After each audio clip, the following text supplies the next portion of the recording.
things, when that many of the people who are French in the audience know is when you study in these institutions, there's this expectation that you carry French civilization.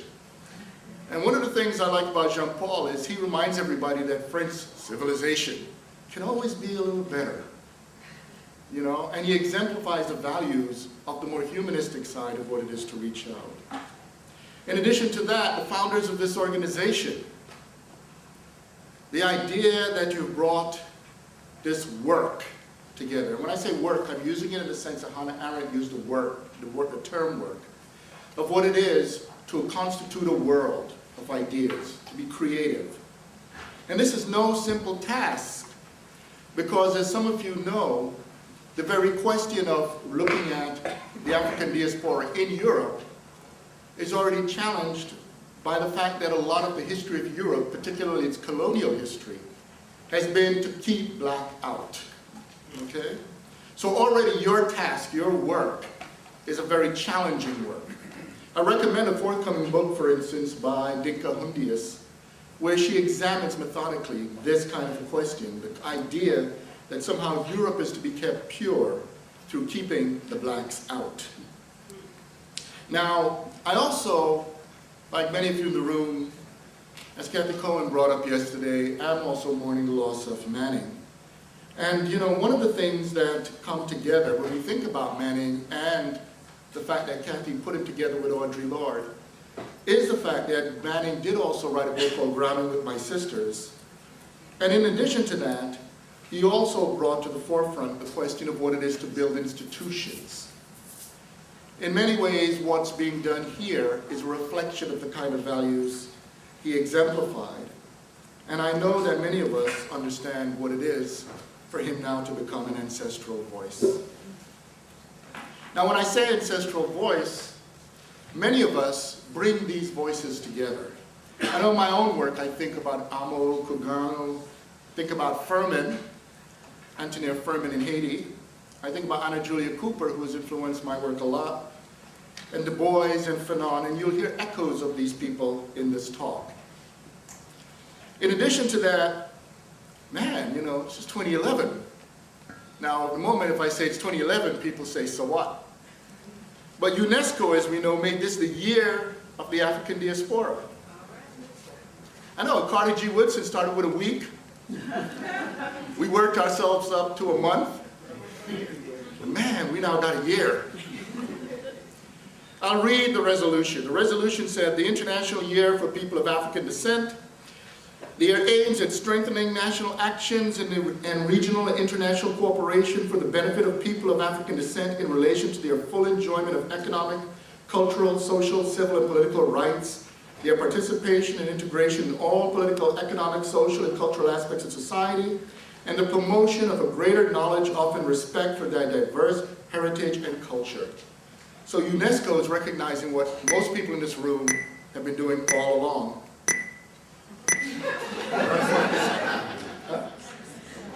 It's okay. We're dealing with metaphysical forces here, linked into technological ones, but we'll negotiate the relationship. Now, this thing that UNESCO is doing is connected to the fact that, for instance, Sonia Dan Hasbren, who edits Tumult, this issue, by the way, is on Said. And I have to say, it was so great participating in the UNESCO meeting and also having this relationship with Paris Diderot. Every time I've come, I've not only learned a lot, but it's also a way in which on the ground level, the work we're doing is really setting the foundations for the future. I had a funny meeting about 3 years ago. It's 2 years ago. I was in a session where there was an anthropologist, I won't say her name, who had said something that's become a bit of a cliched riff in Paris, which is she said, but nobody reads Fanon. She said, nobody here reads Fanon. And when Sonia organized a meeting at UNESCO, each day there were several hundred people who came to the meeting to deal with the question of Fanon. But of course, what's related to what we do is that these several hundred people were West Africans, North Africans, right? It's funny too, most of the white folks were Jews. I'm Jewish, but one of the things is, you know, I'm from the world where a lot of Jews are just not white folks, so it means there were very few white folks there. But when you put it all together, the fact that all those people who were meeting, discussing, going through those ideas meant nobody raises a serious question of how we deal with the dialectics of appearance. Okay? Because in many ways, the work we're doing here is about the transformation of the conditions by which we deal with what is understood as nobody becoming somebody. I also want to echo Kathy's remarks yesterday about the situation. For instance, the UNESCO resolution is about looking at the situation of the African diaspora today. And it's very difficult to do so without taking seriously the impact, the global impact of neoconservatism and neoliberalism. Neoconservatism is pretty straightforward, you know. They don't like black people who just say it publicly. Right? Straightforward. Because for them, black people exemplify disorder. And so neoconservatism wants order, and if we're disorder, and they can make a lot of money off of the prison industrial complex, it's cool. But neoliberalism is craftier, because neoliberalism presents itself as defending civil liberties. And neoliberalism presents itself as reaching out to a global environment in which it's pushing the free market. But the problem with neoliberalism is that neoliberalism will not recognize group rights. Neoliberalism wants to say rights have to be understood at the level of individuals. Now, I don't know about the rest of you, but I don't know many women, gay folks, black folks in this room who have been discriminated against as an individual. So for us to articulate our case, we have to be able to deal with the question of groups, which brings neoliberalism in a direct conflict with a lot of our interests. The other thing that comes to the fore is the fact that many of the issues that directly connect to black people are connected to the very question of what it is for a state to attempt to be humanistic.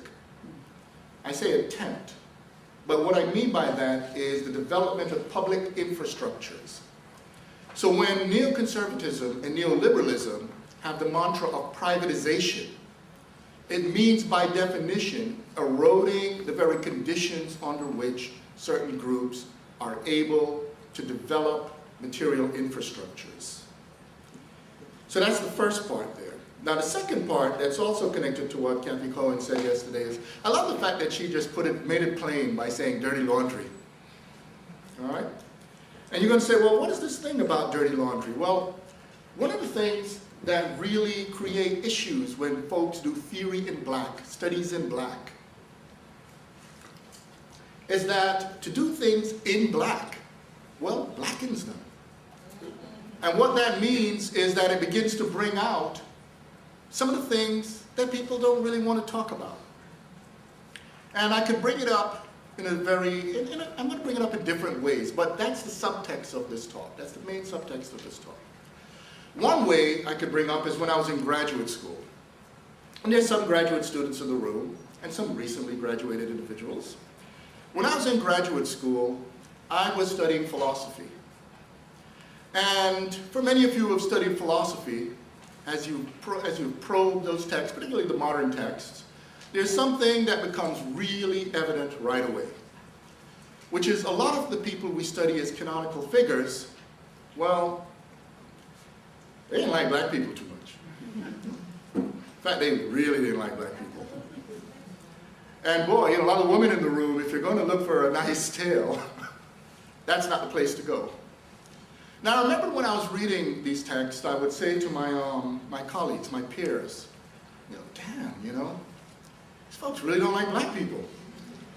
And their response was rather interesting.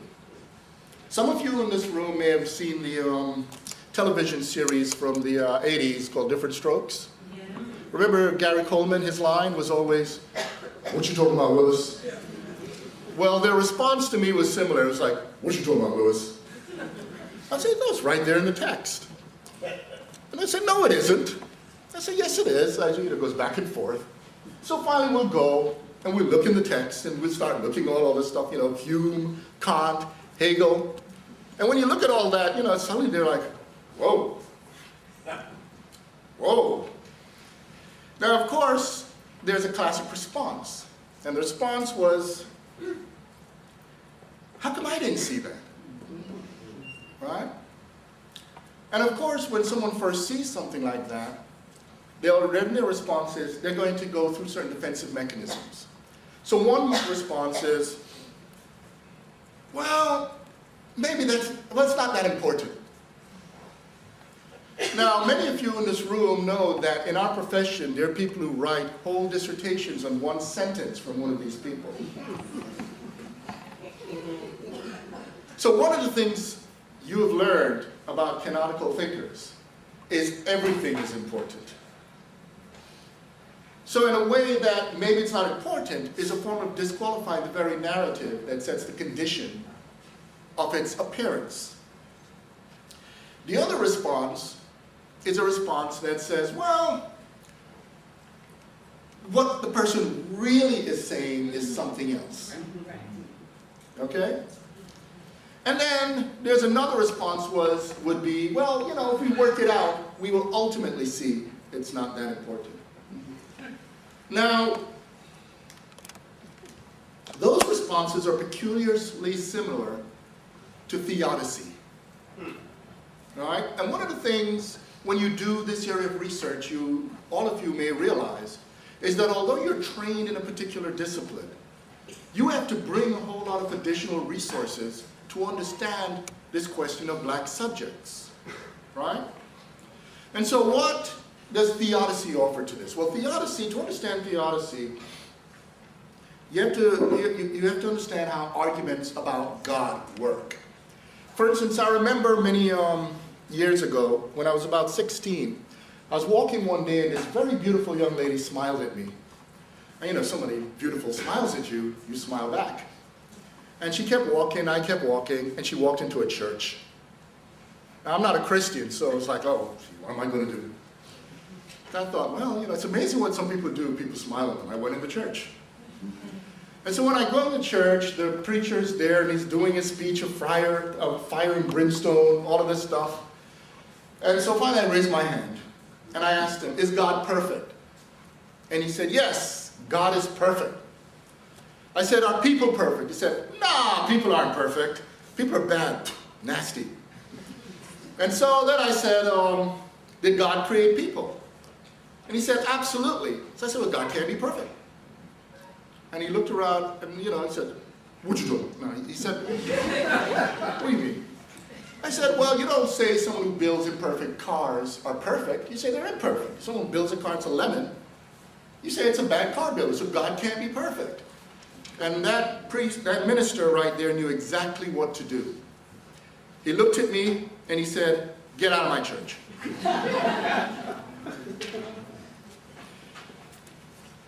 The classic responses to this problem are similar to the responses to what I call theodicy of the text. And they are as follows. They're from St. Augustine. The first response is to say that God in God's wisdom knows more than you do. So if you see all the injustice and evil in the world, it's because there's something wrong with you, but ultimately God is cool. Another response is to say that ultimately God gave us free will, and then we messed it up. So God is still okay. Okay?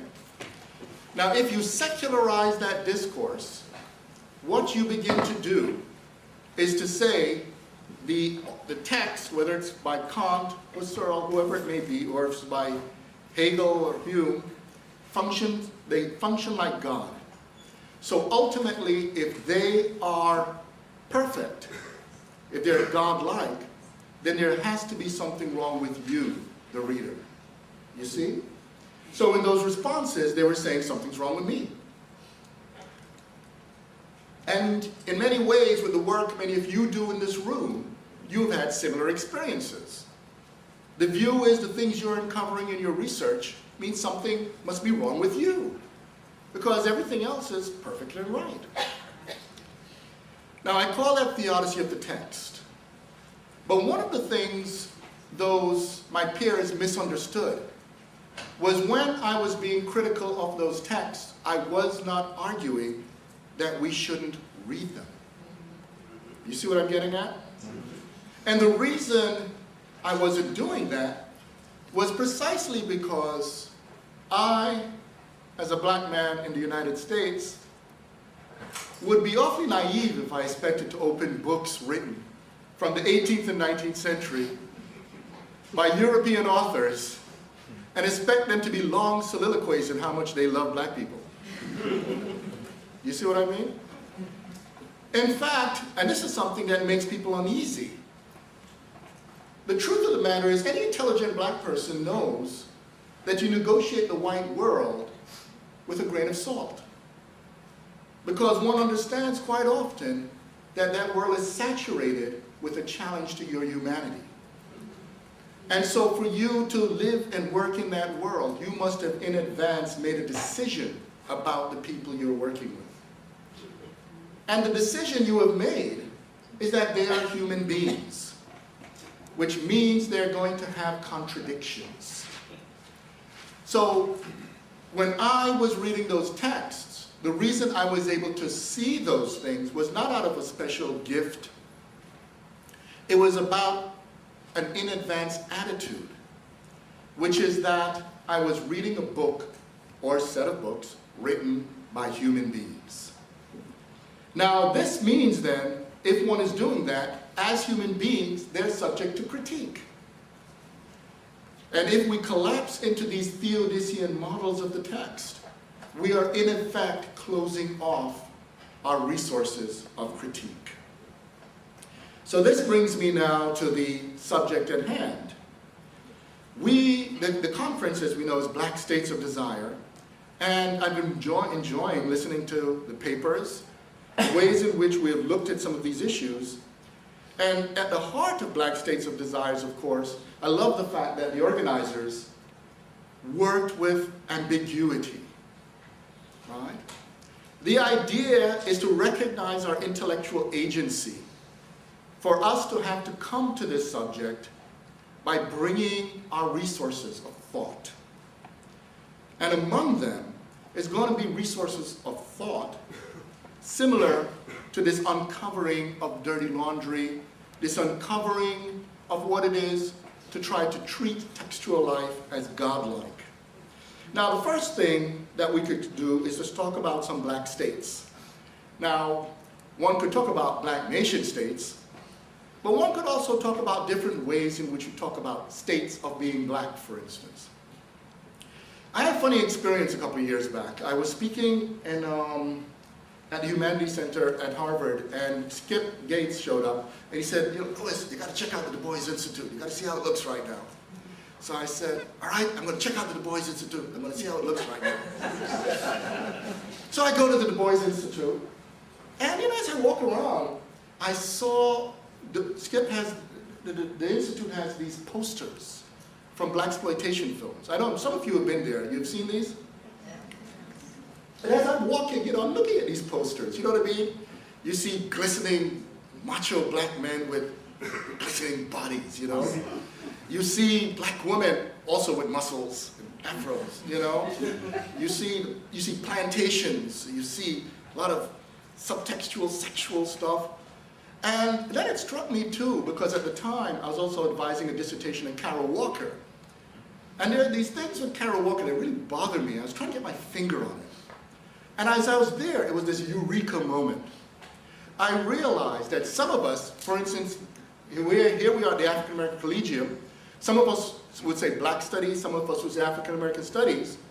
But sometimes when we're arguing with each other in the field, we don't realize we're like ships passing in the night, because what I was seeing at the Du Bois Institute and what we see in Carol Walker's work is not black studies, it's not African American studies, it's Negro studies. Negro studies. And many of us know here the distinction between black and Negro, African and Negro, right? Because there's this underlying thing. This is the thing you find out in the US. It's not just here, it's in Europe too, and I realize it's all over the place. Van Peebles, who did Sweet Sweetback, he knew this in Amsterdam, and that's why Sweet Sweetback is part of Negro studies. And what it is that anti-black racism, white supremacy, hates black people, but it loves Negroes. Because what Negroes are, of course, is a category to represent the limited possibility of black humanity. It's an imposition whose purpose it is to create for you an imago. Because most black people don't walk around saying, I am Negro studies. But right? It's what Fanon noticed when people wanted him to be le nègre. He said he began to secrete blackness. And so once we begin to realize this, we begin to understand as well that there's an economy for Negro studies. Because for most of you who do research in this room, one of the things you know is that you could actually, as a scholar, say anything about black people. And as long as it meets the projected expectation of Negro studies, people will impose necessity on it as truth. And there are many things people, especially people who do statistical work, will know that certain things just can't add up. For instance, I'm sure everyone in this room has heard almost every other week an announcement on the radio of some #1 cause of something for black people. Now, how could there be so many #1 causes? It's a statistical contradiction. But nevertheless, a lot of those things are out there. And so part of the task becomes negotiating this complex relationship between black, African, Africana, and the category Negro, and as the French would know, le nègre. Now, Africana studies faces a similar but complex issue in terms of its relation to race studies. Because in a way, the moment you say what you do, there are people who will presume you're a specialist on race. But to do race studies is not the same thing as to do Africana studies. Similarly, philosophy of race, theory of race, is not the same thing as doing Africana philosophy, although it could include it. One of the complicated things about race studies that's not often understood is that race studies requires also having a theory of what it is to be human. In other words, it's negotiating the question of the constitution of a human science. The problem, of course, is many people leap into race studies, but they haven't interrogated what a human studies is. And so they float without an anchorage in the concepts they're using. Now, this is one of the creative insights in Africana studies and in Africana philosophy. And I'm going to argue, in effect, it's one of the challenges raised by the kind of work and the kind of meeting this is. Now, what do I mean? Well, one of the things when you raise the question of the African diaspora is that it compels you to ask some important questions about modern life. And one of them is, how did we come to be? How did this category Africana, how did Negro, how did black, how did these come to be? And it's another way of saying, what are we, or what are they, or what is this? And I call this the philosophical anthropological question. The other question that comes to the forefront was actually part of the focus of Kathy's talk yesterday. It's very difficult to work in this area of thought without a meditation on freedom and liberation. And that's because the conditions by which the African diaspora emerged were conditions connected to colonialism, racialization, and enslavement. Now already we see dirty laundry there, Because if you go and you look at a lot of self-representation of the modern world, you hear practically a hymn to freedom. Most modern thinkers talk about the modern world as bringing Enlightenment values, freedom, equality, all of these things. But at the same time, you find that these were being done with the more rigorous development of implements of enslavement, of dehumanization, and all of those things. That realization then brings you into a twofold task, because it means to do this area of work also requires a reflective or metacritical relationship with the subject. It is a form of critique of reason to which I will shortly turn. Now, this question of race studies and human sciences then lead to another question. And it's a question that was spotted by Frantz Fanon. Du Bois spotted too. Lots of others. In fact, I just wrote a book called Intro to Africana Philosophy where I looked at more than 1,000 years of spotting this. But Fanon made it very acute. What Fanon noticed was that there's a form of colonization that can emerge even at methodological levels. In other words, the way you go about studying human subjects can actually produce forms of epistemic colonizing practices. Now this leads to something very crucial, because if you do intellectual work, what you often find is a dichotomy is placed between theory and practice. And in fact, when we begin to raise the question of desire, for instance, we're going to see how this plays itself out in an interesting way. Because what many of you find yourselves doing is you're attempting to articulate what is also the inner life of a world that is constructed as if it lacks an inner life. Now, there are some basic ways in which this is done.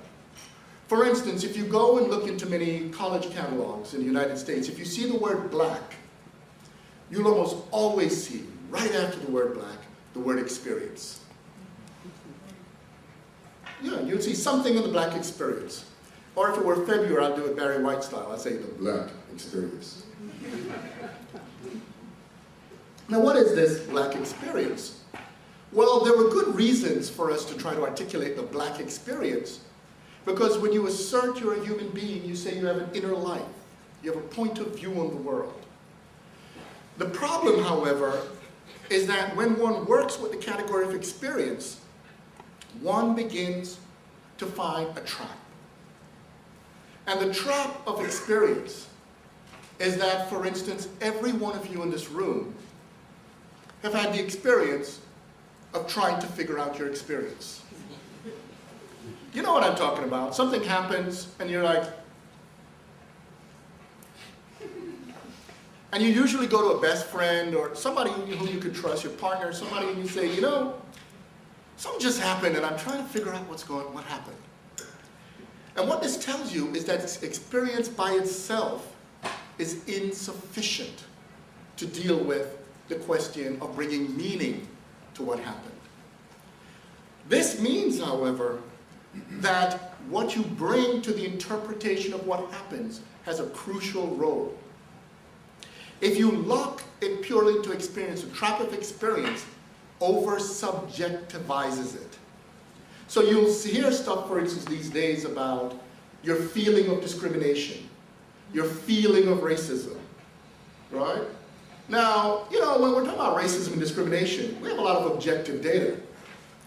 But if we subjectivize it simply as experience at that point, we begin to lose track of how we can assess these things.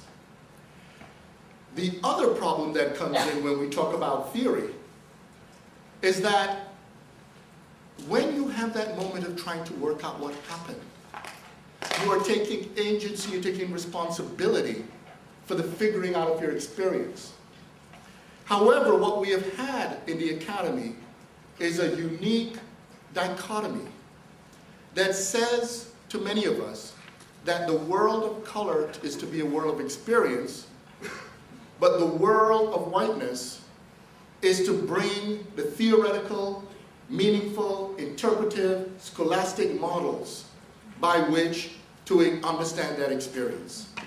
This is why, if you go to many places, people don't really want to know what Fanon, Du Bois, Furman, and all those people, they don't know what Aunt Julia Cooper, they don't want to know what, they may not even want to know what some of us in this room had to say about black people. They only want to know what Foucault, Derrida, they want to know what white thinkers had to say about it. But of course, that too is a form of epistemic colonization. And so this brings us now to this next problem. Because with the next problem, at the moment at which your humanity is challenged, there is an initial response of trying to defend that humanity through a reassertion, right, of an equality to the humanity that challenged you. So, for instance, if someone came to many of you in the room and said, "You're not as human as I am," other than what you're talking about was, what you might say is, "What are you talking about? I'm just as human as you are." The problem with that response is that you would have conceded that individual as the standard by which you should be judged. Now suppose you assert yourself as the standard by which you should be judged. You will find yourself facing a very similar problem. And that problem you will be facing is the problem that you might be doing the very thing you challenged. So what you immediately find from the question of black studies becomes an interrogation into what it is to have a standard in the study of the human being. You see? And now the ball gets very complicated. Because once we begin to do this, we begin now to challenge certain presuppositions. And these presuppositions are manifold. For instance, many of you are aware of that interview that Charlie Rose had with Toni Morrison, where he said, "You know, are you going to stop writing all these black themes and write on something more universal?" Do you all remember that? I love her response, you know. She said, "You know, what's not universal about black?" But of course, this is something that many of us face who study the category black and study the African diaspora. What we face is that we're treated as if we're dealing with a particular, while to keep things white would be the universal. Now, of course, the problem with that is that it already has a particular structure of power in it. Because if you treat whiteness as pure and as self-sustaining, it means you have abrogated a pedagogical imperative to learn more about the world. It means, in effect, that one simply becomes auto or internally closed, or what I call a form of disciplinarily decadent way of looking at reality. Now, there are more concrete ways in which the question of black in relation to white come out in this issue. About 20 years ago, I was a high school teacher, and I was sent one day to speak in a mostly white high school. It was a working class area, mostly poor white kids. And when I walked in, the room was silent. And so I figured, okay, if we're going to have a conversation, we've got to, lighten things up a bit. So I asked them to tell me the stereotypes they knew about black people. So at first, you could imagine a meek hand went up and said, black people are criminals. So I put it on the board. Another person said, black people take drugs, put it on the board. Then after a while, all the hands were up. And so we started putting all kinds of stuff on the board. And so after that, I said, okay, so black folks are criminals. So nobody in this room has ever had any brush with the law. So they got kind of quiet. So nobody takes drugs in this room. And I said, and you're all virgins. All right. And as we went down the list, finally I said, damn, you're the blackest bunch of white people I've ever met. But of course, there's a complicated point here, right? what are white people? I mean, these white folks at this moment realize that a lot of what they thought was supposed to be invested elsewhere in black was what they were. And so once we began to raise the category of black, we begin to see something interesting. What we begin to see is that one begins to interrogate the broader reality. And this broader reality brings up something that is very uncomfortable in modern thought. And the uncomfortable thing it brings up in modern thought is that the sine qua non of modern thought, reason, and this is what is in the title, why I put that title, right? It's from Pour Noir Masse Blanc, it's from Black Skin, White Mass, where Fanon says, when I entered the room, she, reason, walked out. And it's interesting that Fanon, what's great about the French is that it's feminine in the French.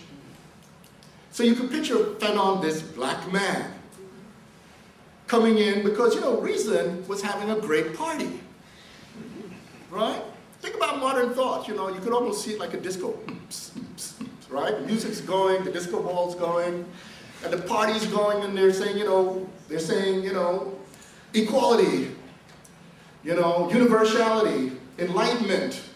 They're going through all kinds of stuff, theory, everything, the party's going well, You could see, Kant and Hegel, the little thing, And then suddenly, there are these blacks who are saying, yo, I want some of that.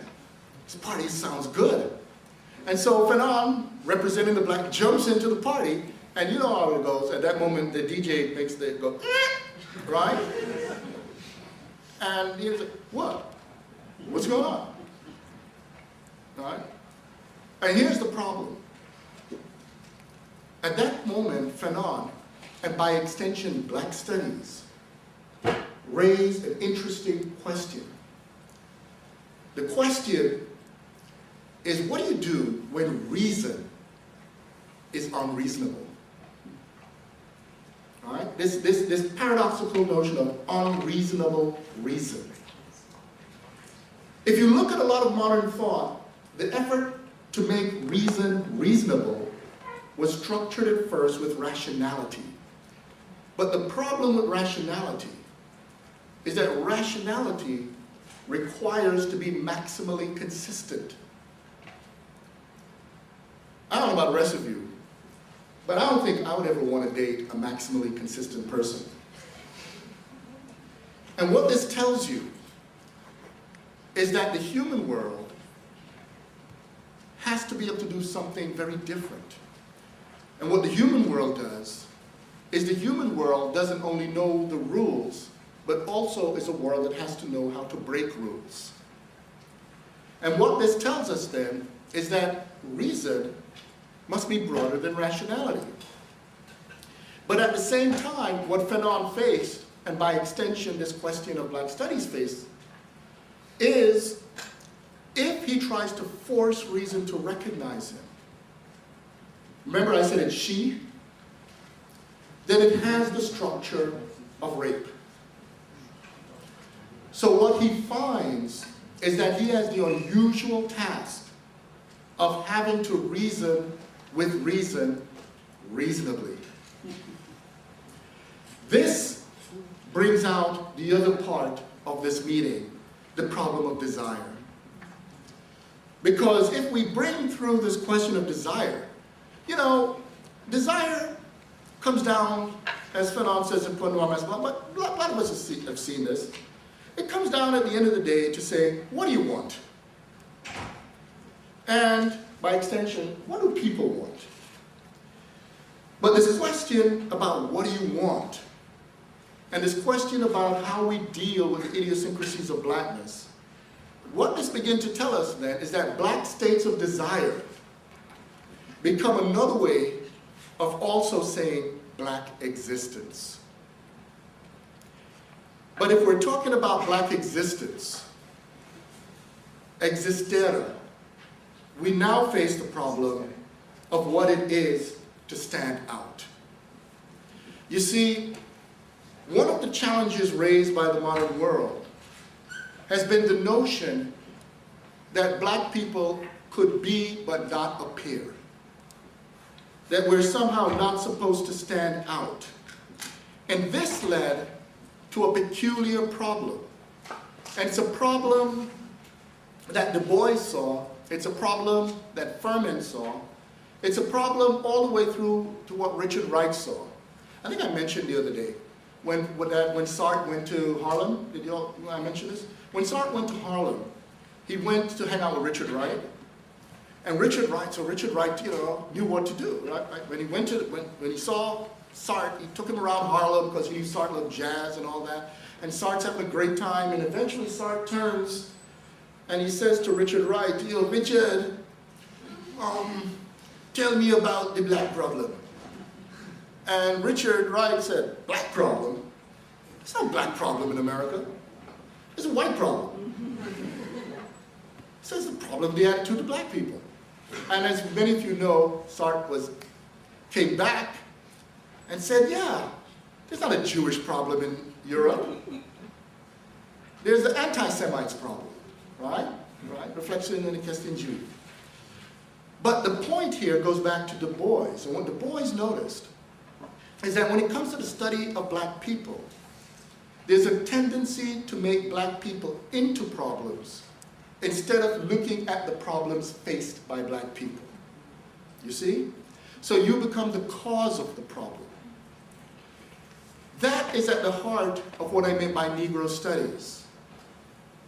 It's to make the category black the source of the problem, and this has led, in black studies, to a very neurotic situation. The neurotic situation, for instance, is that many people who work in the study of black people are expected simultaneously to delegitimize the work they're doing. One of the biggest threats to the research we do, and one of the reasons I commend an organization like this, is because what many of you may have already experienced is that when you do this work, there's a constant expectation for you to de-intellectualize what you do. It's a version of that real thinking must be done elsewhere. And this de-intellectualizing of what we do is part of an insidious effort to collapse the very question of black studies in such a way that it's ultimately not an area of studies. Now what Du Bois did as a response, and many have done, has been twofold, but many people look only at the first part. The first part is double consciousness. And double consciousness, as we know, is when you can see yourself through the eyes often of the hostile other. And this way of understanding double consciousness at first is when, as Fanon Blanc, is when you see yourself, for instance, only in the way an anti-black perspective would see blacks. Now, one of the funny things about that is if you simply stop there, that's where you're locked in what I would call problematic Negro studies. However, there's another move one could make. And it's funny, there's a lot of hostility to making this move. I talked about it in a volume that was edited by Nalini Pasaram called Post-Colonial Political Theory. And one reviewer attacked me actually for bringing this out because there are certain a priori expectations, part of the decadence I write about, that you should never talk about certain things. Okay? And here's an example of what I mean. When I was writing my first book, Bad Faith and Anti-Black Racism, I came to a section where I want to talk about police brutality. When I went to look at the standard social scientific research on police brutality, in 1992, officially there were only about 7 cases of police brutality in the United States of America. This is in spite of the fact that there were more than 10,000 filed complaints of police brutality, right? So what this tells you is the Police Benevolent Association is very, very good at making sure that these cases don't win. But I had a problem, right? And many of you would, especially if you're social scientists, because if you if you know this is reality, you know in reality the police really like to get a workout on black folk. But how do you articulate that reality? Now, I was really concerned about whether I could keep that part in the book.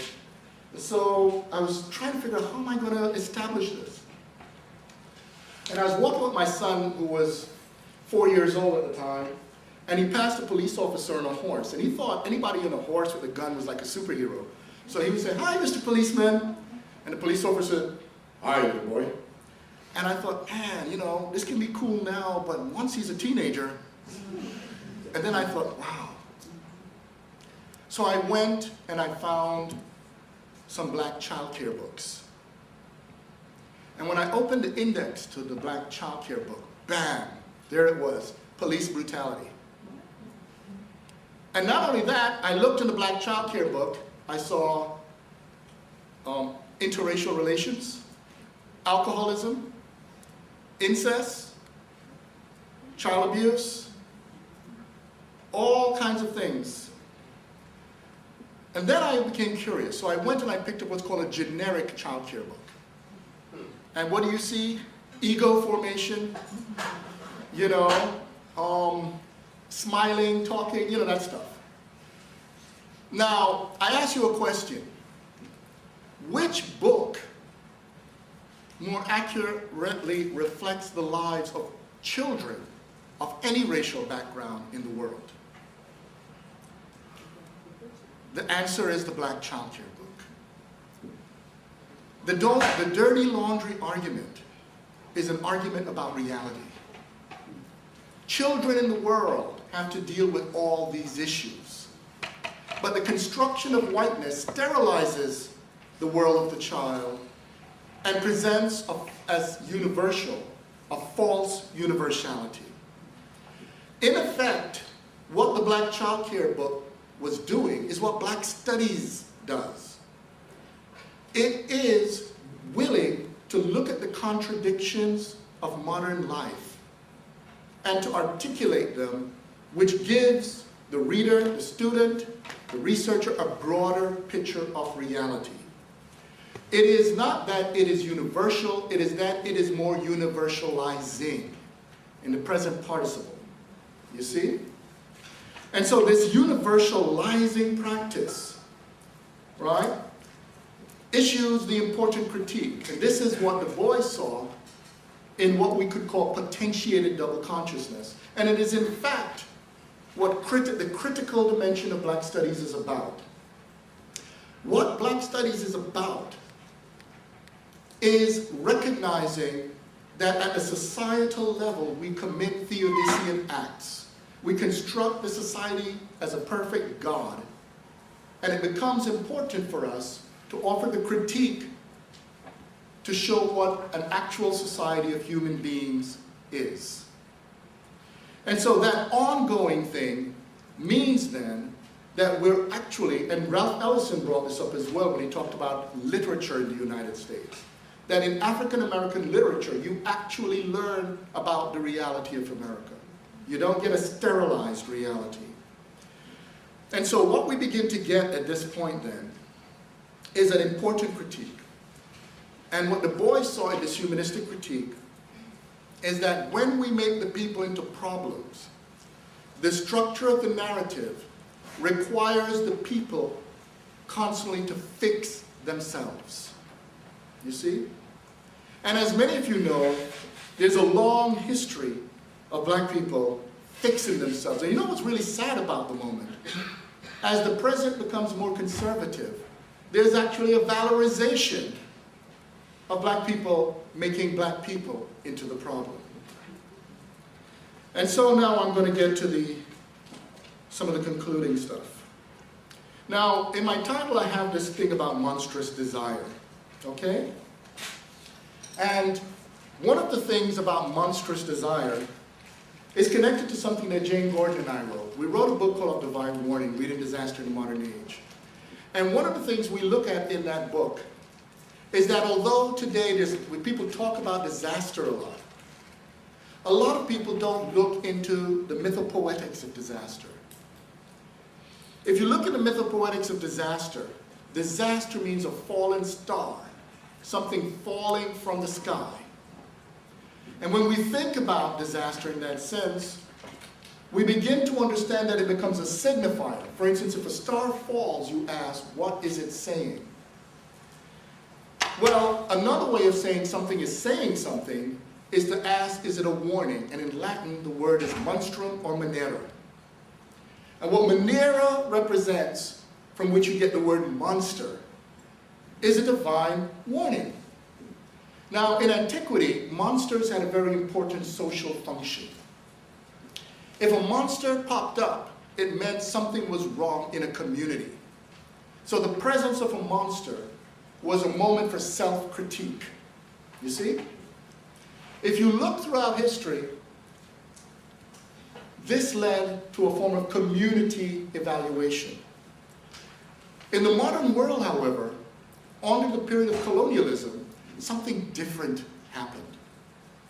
Under colonialism, the monsters became suddenly inarticulate.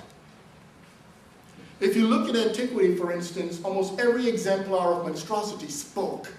They had words. If you look in the Iliad and the Odyssey, monsters spoke. But all the way, even if you look in early modernity, if you look in Frankenstein, the novel Frankenstein, the creature speaks. But by the time you have high colonialism, the creature grunts. And what this tells you is something very interesting, because you see, part of the construction of monstrosity was also the construction of racialized subjects as monsters. And so what it tells you is that a world emerged in which a form of arrogance came about, in which monsters were no longer to be listened to. Now, for a long time, when monsters no longer speak, so to speak, it meant that there was an elevation of the colonial system at the level of gods. However, there have been some changes. If you look in popular culture right now, for instance, monsters seem to be speaking.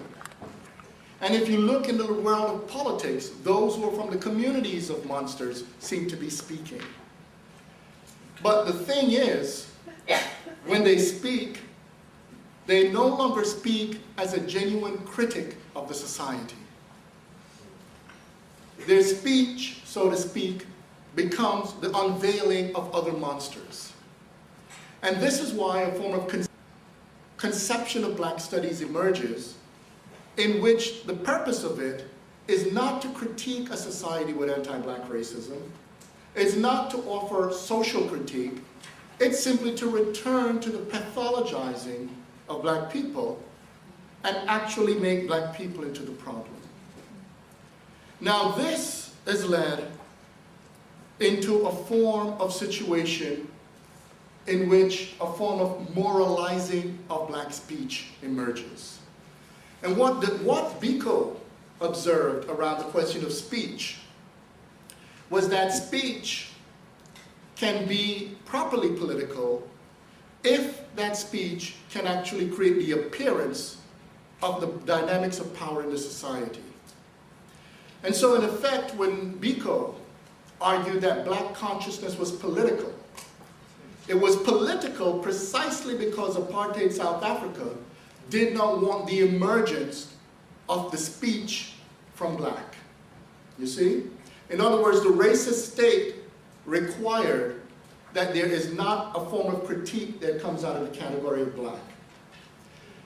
If that is correct, it means that it would be ridiculous for anybody who does black studies or study black people to make the claim to not be political.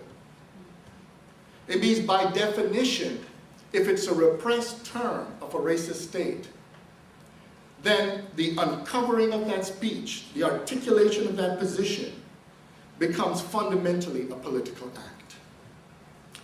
And so this leads me now to my concluding remark.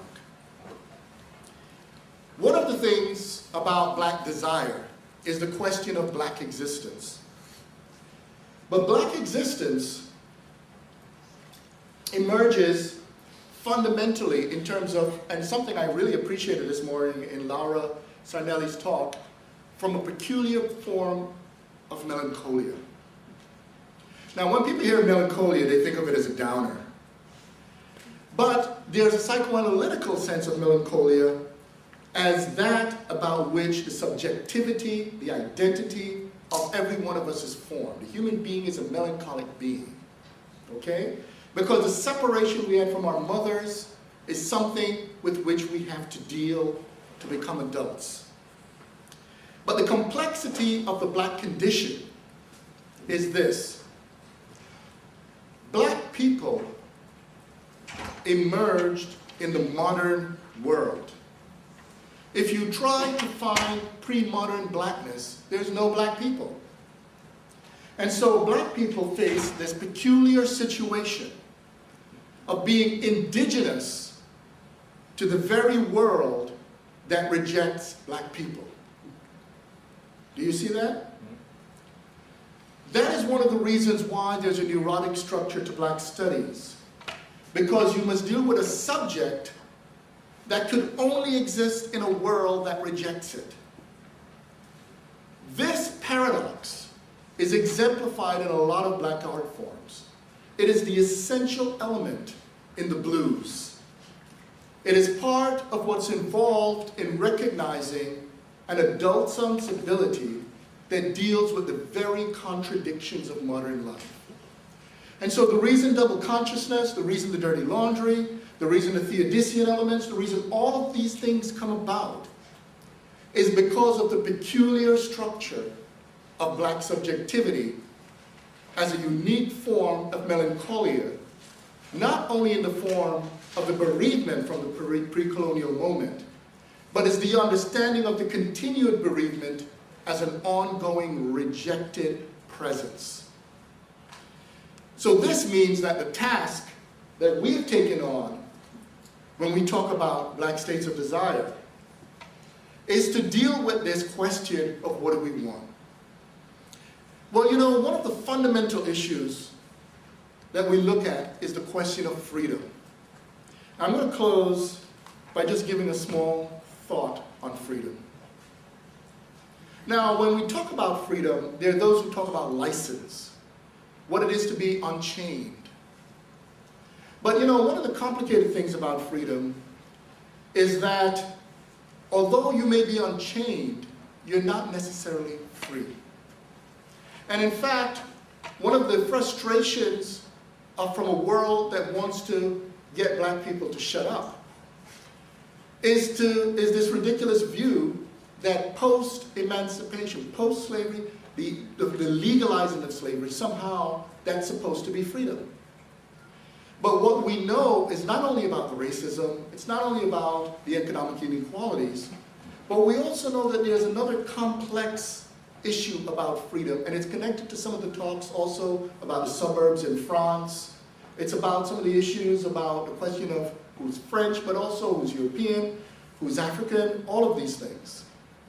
And you can think about it this way. Every story of freedom every one of you have ever seen, has a moment of celebration when one has overcome the dictator, the individual who has been curtailing the community. If you see Robin Hood, whatever it is, when they get rid of Sheriff Nottingham, all of that, there's this big celebration outside, right? It's the big party. And if the camera were to be kept going as the party is going on, what you will see is this. Eventually, people get tired and they want to go home. And now we face the complicated part. You cannot have a coherent conception of freedom without a home. The home is where you can disclose who you are in your vulnerabilities, your nakedness, your strengths, and your weakness. Part of the task of constructing a home is not simply physical, but it's also epistemological. A lot of the work we do is to get rid of that moment where reason walks out when we walk in. Because we begin to articulate a disciplinary, epistemological home for ideas. connected with black. So in effect then, whether it's the different disciplines through which you come to this area of research, the fundamental issue about the articulation of black humanity, which, given my argument, is bringing the underside of a more universalizing question of what it is to be human by bringing in the critical resources of challenging the standards by which we understand a human, is also the more rigorous meditation on the meaning of the word freedom, freedom, freedom. I'll stop there. Thank you. But one of the things about Anna Julia Cooper, in my book, Intro to Africana Philosophy, I have a section where I talk about the foundations of Africana thought. And I argue that Africana thought is a modern form of thought, but precisely because the African diaspora is an emergence from modernity. So if you study this area of work, you actually have a really radical questioning of what the human is in modern terms. Anna Julia Cooper did that. Among the things she did was not only interrogate the question of what it means to be Christian, what it means to be woman, but she also interrogated the very conditions by which we deal with the concept of value. If you look in her work, for instance, she pointed out that you know that argument she makes about how what is invested in the individual will make a difference in terms of understanding the level of value that comes out. And so for her, a lot of enslaved people, a lot of black people, really were actually giving more than was invested in a lot of us.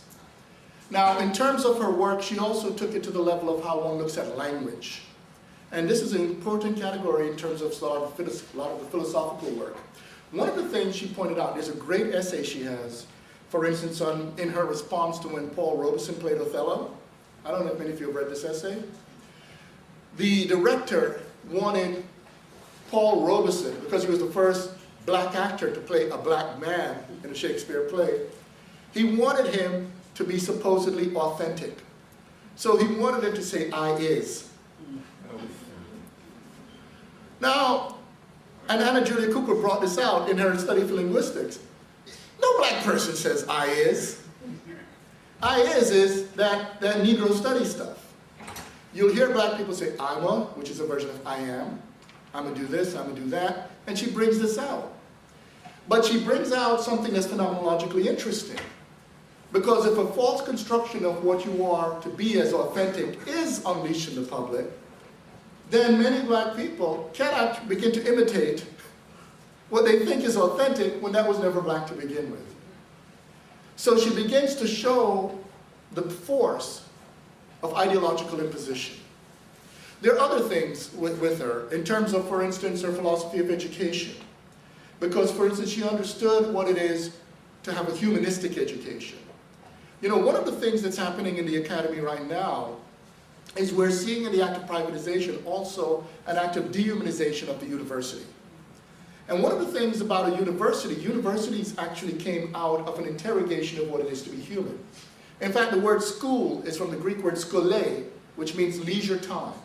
And the argument was that with leisure time, you can devote to uniquely human things. So the university was supposed to be the construction, the relationship of the building of human relations.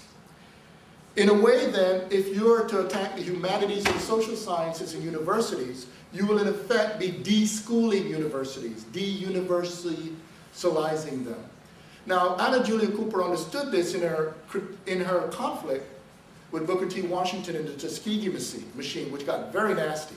But one of the things that she understood very well was that the project of education, because she was in the practice of educating not only African Americans, but also Native Americans, was that the task of it is to bring the resources through which to interrogate the very question of what it is to be a human being.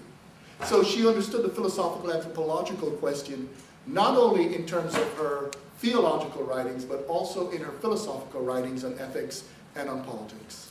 I mean, that's just some of it. There's a lot more. But, yeah. Yes, what's your name? Tony Perry. Hi, Tony. Thank you very much for your talk. It was helpful to me in several ways. But I'm wondering, I'm wondering, I do some work on James Baldwin, and in his Notes of the Native Son, it's either in the 1984 preface or the introduction, he explains, or he argues that in the transportation of black peoples from Africa to the United States, like that dislocation, that the very cultural history of black people was fractured. And then that distance, that fracturing of cultural history in locating home, it complicates that process. And you point out at the end of your talk how crucial locating home is. And so what Baldwin argues is that the only accessible history that black Americans ultimately have begins in America. As a means of orienting ourselves in the present, we can really only go back to the point where we arrive and access these historical narratives that give us meaning and value and orientation in the present.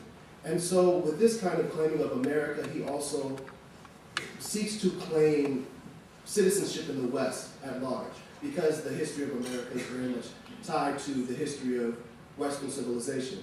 And I'm wondering what your thoughts might be on that concept, or if you could speak more to this concept of home and how it relates to black Americans, being that it's something that necessarily must be problematized, but it's a very complicated process of locating this space, being that there's various dimensions of blackness, and that blackness itself is something that is contested.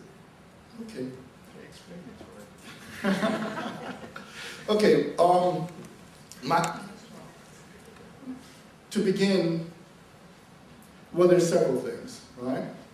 One of the things that I've argued in my writings, not in this lecture, but in my writings, is that the category African diasporic really emerges during the period of Andalusia. It's not actually through the Atlantic slave trade. And the reason is a complicated one, but a short version is with the emergence of the Islamic empires. Islam in North Africa worked its way up, all the way up to southern France. And at the time, there was no Europe, there wasn't a formation of Africa, or any of those. There was Christendom, and there was Islam, and somewhere in there, more connected to the Moors, were Jews, right? And what happened, a lot of us don't understand, is that this period was a period of 800 years. And so if you look at, for instance, African Americans with just, 500 years, of the impact that can have, imagine 800 years. It means the people who came in to Christendom are going to be a little different 800 years later. And the Christians who were there before are going to be very different. Now, you notice I haven't said race yet, right? I just put it in those terms because that was a world of theological naturalism. And so for them, what you were in your physicality was connected through an emanation from God. Now, in 1492, some significant things happened. And by 1492, there were certain concepts at work. Among them was the term raza. Raza, from which we get race, originally meant Moors, Jews, and breeds of dogs and horses. But the point about raza was originally raza was used because the Moors and Jews were considered foreign coming in. But when it was time to push them out, raza then shifted to mean those who are outside, you see? And so, as outside of Christendom, the theological naturalism led to a situation of whether in one's actual body, because the Jews and the Moors by this point were so mixed in with the more Germanic at the time Christians, that many of them look, well, it's hard to tell who was who. In fact, at this meeting, it's been very funny because I met some people who call themselves white. I'm like, yeah, I'm white. Right? No, of course they're white, but what I mean it in that sense is there's a story, a history that's complex around the Mediterranean that goes back to this period of the Moors. And what happens in this story is that this period led also to the Arabic slave trade. And the thing about the Muslim world is the Muslim world reached the Atlantic Ocean all the way to the Pacific. And so once you're beginning to create a situation, and then you also have within it a more complex form of enslavement, because many of the Africans, we forget that North Africans were, and still are, many are dark-skinned people, were becoming Muslim. And the complexity of how they became Muslim began a negotiation of an identity that began to raise the question of an African diaspora, okay? Well, that's an early period, but that's a crucial period, because once that begins to happen, you have an Africa now that's connected through the movement of empires, you see? However, in 1492, when the Moors were defeated, and when the Inquisition, by the March of that year, to deal with the question of negotiating the philosophical anthropology of who is properly Christian and who is not, by October of that year, Columbus landed in the New World. And that inaugurated a different anthropology, because people were being met who were neither Christian, Jew, or Muslim. And this renegotiating led eventually to non-theological, over time, and more naturalistic arguments about how to construct the human. In the midst of that, as we know, Las Casas began to take seriously how this process was leading to the possible genocide of the native population. We know the story about how that went. But it means by the time you have now the transatlantic slave trade, there's already been a lot going on in Africa, because even independent of Muslims and Christians in Africa, Africa as a vast system of trade networks, not just slave trade, but other trade networks, meant there was a formed African, larger inter-African, so to speak, or inter-consciousness at work. This complex renegotiation took a form now, not only with the slave trade, but it also led to something very different. And the different thing it led to was threefold. The first thing was that this new emergence began to put behind Christendom, Islam, and bring to the forefront a new concept we call the West in Europe. So that means there's a symbiotic relationship between these events and the emergence of the West. The other thing that's complex in it is that if we go back into the story, there's a reason Jews are in the story. Because Jews are in the story as the meeting of the Judean eschatological world and the cyclical pagan world. And this fusion of pagan reason and eschatological faith created a concept called history. And so Western civilization began to emerge as a story of going somewhere, you see? And in that story, we now have this whole drama that begins to ask the question, what am I in terms of where am I going? Now, the home question becomes a very strange one, precisely because in existential language, we're talking about people who are thrown, okay? In other words, we know there's a lineage in one sense to an Africa, but as we know, except for right now, it's being naturalized with genomic research to say which exact part, but it doesn't really answer that question. It shows where you're physiologically from, but it doesn't really deal with how you were existentially formed. The existentially formed self now, what's interesting about the question of home for the black subject is precisely because the structure of that world, because of that rejection I mentioned, means that the question of home becomes a constitutive one. You see? That's why you have so many black writers having this ambivalent relation to the past. Because, I'm so sorry. Oh, I'm sorry, I'm riveted. If you could make it a little bit shorter now. So the very short response then is basically what anchors us to the past is going to be an understanding of what it is to be in the narrative of overcoming the enslavement to build a constitutive, better future. And so what it is I argue that what we are here is the project of the Constitution of Home. Okay.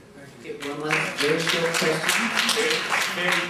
Very short Just question. a very short Very short answer. A very short question to a very short answer. I wanted to ask if there is any possibility to decipher this linkage or not linkage between desire and reason. We know that desire and reason are two terms that exclude us. each other. It's like the possibility in the impossibility, or the literature of disaster, as Maurice Blanchot would say. Well, the short answer is they don't necessarily have to be Why separated. do we use them then?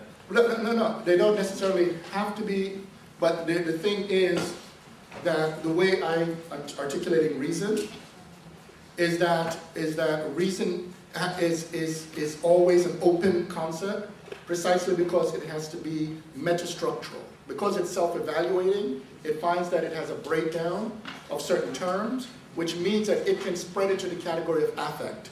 That's a short answer. Right. In other words, affect and reason is actually, that can actually work. But the question of desire also is teleological. And one of the things I didn't get to talk about, because it's a long talk, but when I do talk about disciplinary decadence and those things, I talk about why we need to have a teleological element in that's not a closed teleology. Right? In other words, what it is to have purpose without purpose being structured is closed. But that's a longer discussion. All right, thank you.